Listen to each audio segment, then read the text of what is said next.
জাপানে এমন একটি দ্বীপ রয়েছে যেখানে শুধুমাত্র সাপেদের রাজত্ব চলে। এই সবগুলো শুধুমাত্র বিষাক্তই সাপ ছিল না, বরং এরা এতটাই ভয়ানক যে ওই দ্বীপের অন্যান্য প্রাণীদের মধ্যে আতঙ্ক ছড়িয়ে রেখেছিল। এদের কামড়ে প্রতি বছর কয়েকশো মানুষের প্রাণ নাশ হয়ে যেত, আর এখানে সরকারের কাছে কোনো সমাধানও ছিল না। কিন্তু হঠাৎ জাপানের সরকার এমন একটি সিদ্ধান্ত নেয় যে সিদ্ধান্তে ওই দেশের আদিবাসীরা নয়, বরং সম্পূর্ণ জাপানেই হতবাক হয়ে যায়।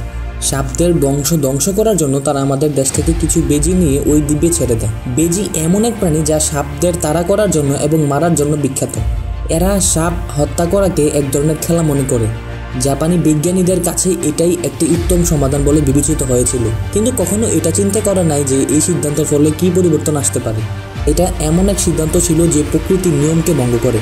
প্রকৃতির নিয়মের সাথে খেলা করা যে কতটা ভয়ানক সিদ্ধান্ত হতে পারে, আর জাপানিরা এই সিদ্ধান্তের কারণে 25 বছর পর হারে হারে টের পায়। তো চলুন আজকের রহস্যময় অধ্যায় তুলে ধরবো ভয়েস অফ ফ্রেন্ডের এই এপিসোডে।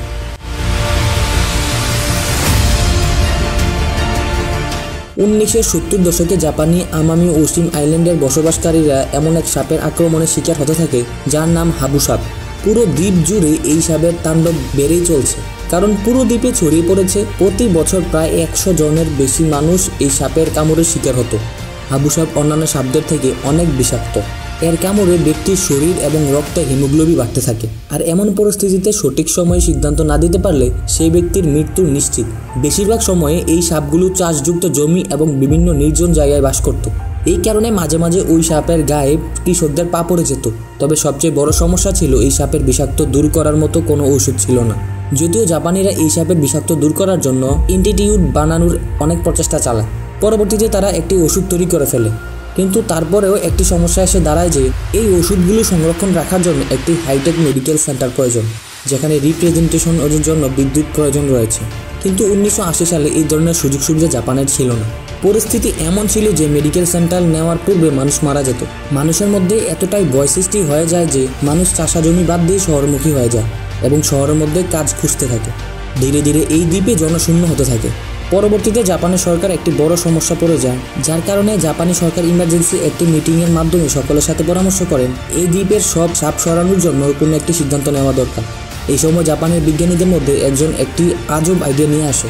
এই দ্বীপে এমন একটি প্রাণী ছেড়ে দেওয়া হোক যারা আপনার এই দ্বীপের সাপদেরকে খেয়ে শেষ করে ফেলবে এবং তাদের বিষের দ্বারা কোনো ক্ষতিগ্রস্ত হবে না। জাপানি সরকারের কাছে ন্যাচারাল প্রাণীদের মাধ্যমে আরেকটি ন্যাচারাল প্রাণীকে ধ্বংস করার এই সিদ্ধান্ত খুবই পছন্দ হয়েছে। জাপানি বিজ্ঞানীদের পরামর্শ অনুযায়ী বেজিকে এই দ্বীপে ছেড়ে দেওয়া হবেই সিদ্ধান্ত নেয়।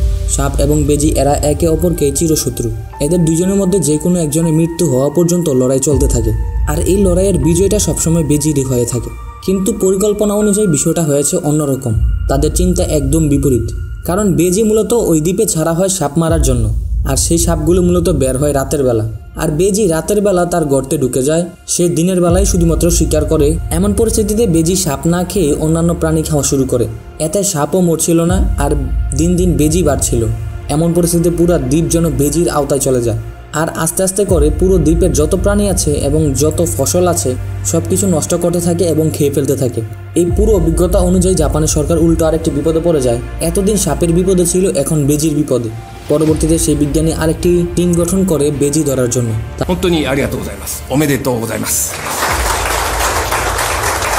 তারপর আস্তে আস্তে সব বেজি ধরার প্রক্রিয়া চালু হয়ে যায়। মূল কথা হচ্ছে নেচারের সাথে কোনোভাবেই মানুষ পাল্লা দিয়ে পারবে না, এটাই হচ্ছে বাস্তব প্রমাণ। তাই মানুষ চাইলেই অ্যামাজন জঙ্গলে সব কিছু করতে পারবে না, এটাই হচ্ছে নেচারের মূলনীতি। আপনার যদি অ্যামাজন জঙ্গল সম্পর্কে ধারণা না থাকে তাহলে আমার চ্যানেলের এই ভিডিওটি দেখুন। প্রিয় দর্শক, আজ এই পর্যন্তই। শুরু থেকে শেষ পর্যন্ত চেষ্টা করেছি জাপানের এই অদ্ভুত পরিস্থিতি আপনাদের সামনে প্রকাশ করতে। তারপর দেখা হচ্ছে পরবর্তী ভিডিওতে।